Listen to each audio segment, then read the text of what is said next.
Thomas Sankara et Blaise Compaoré. L'histoire tumultueuse de ces deux hommes forts du Burkina Faso est l'objet de toutes les passions. Ce qu'on sait moins, c'est comment et où se sont rencontrés Thomas Sankara et Blaise Compaoré pour la première fois. Le moins que l'on puisse dire, c'est que l'histoire de ces deux amis a fait couler beaucoup d'encre et de salive et continue de faire l'actualité de notre cher continent. Entre amitié et trahison, leur histoire est en réalité entourée de beaucoup de zones d'ombre et aujourd'hui sur Ekima News, nous avons décidé de mettre la lumière sur l'origine de leur relation, celle-là même qui conduira à l'assassinat du capitaine Sankara, alors au sommet de sa gloire.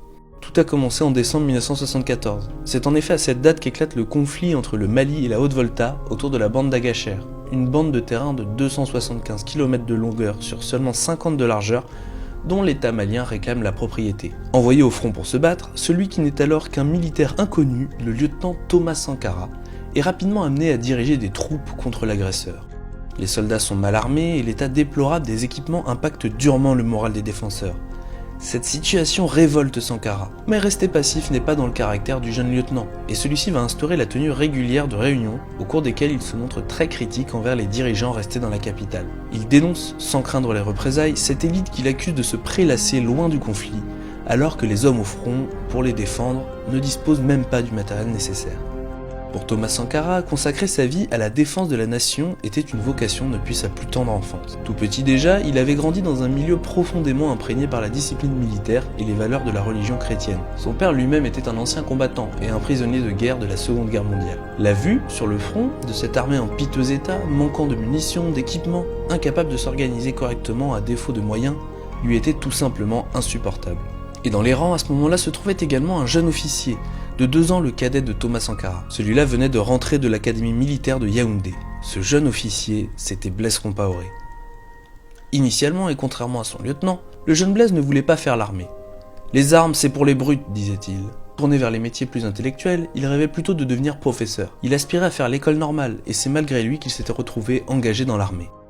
Un drôle de concours de circonstances. Avec de nombreux jeunes lycéens, il avait participé à l'époque à des manifestations contre Félix Houphouët-Boigny, alors président de la Côte d'Ivoire.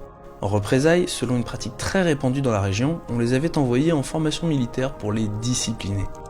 Lorsqu'à l'issue de cette formation, on avait proposé à ceux qui avaient le niveau de première ou le niveau bac de rester dans l'armée, Blaise Compaoré avait changé d'avis et accepté, puis poursuivi avec une formation militaire qui l'a mené jusqu'à Yaoundé. C'est ainsi qu'il s'était retrouvé dans le Sahel voltaïque, comme Thomas Sankara, sur le front, à diriger de jeunes soldats apeurés, peu préparés, engagés dans un conflit qui paraissait d'autant plus absurde que l'on se trouvait loin de la capitale et de ses excès verbaux, au milieu de populations extrêmement pauvres qui subissaient les ravages de la sécheresse. Compaoré se découragea rapidement jusqu'au jour où il entendit parler d'un lieutenant comme lui, qui tenait des réunions relayant les frustrations des officiers envers le gouvernement. La première rencontre entre les deux hommes s'organisa donc sur ce front de la bande d'Agacher. Mais lorsque la guerre fut finie, Compaoré et Sankara décidèrent de se rencontrer à nouveau. Au cours de cette seconde rencontre, ils eurent une importante conversation politique. Blaise Compaoré s'exprimait longuement ce jour-là, mais Thomas Sankara, quant à lui, préférait rester en retrait, tout heureux de rencontrer quelqu'un qui semblait aller aussi loin que lui dans la remise en cause du système dans lequel tous deux vivaient. C'était le début d'une amitié solide et profonde, qui se construisait peu à peu, nourrie par les idées politiques partagées par les deux hommes, et qui allait porter les deux militaires militants aux portes du pouvoir. Une amitié solide et profonde, vraiment. Vous savez comme moi que l'histoire est plus compliquée. Pour connaître tous les rebondissements de cette relation mouvementée qui a changé la face de l'Afrique et la face du monde, ne ratez pas le prochain épisode d'Amitié et Trahison. Abonnez-vous, partagez et à bientôt sur Ekima News. On est ensemble. D'avoir perdu un ami, bien sûr. Et un regret aussi qu'à un moment de sa vie, il ait pensé à nous liquider.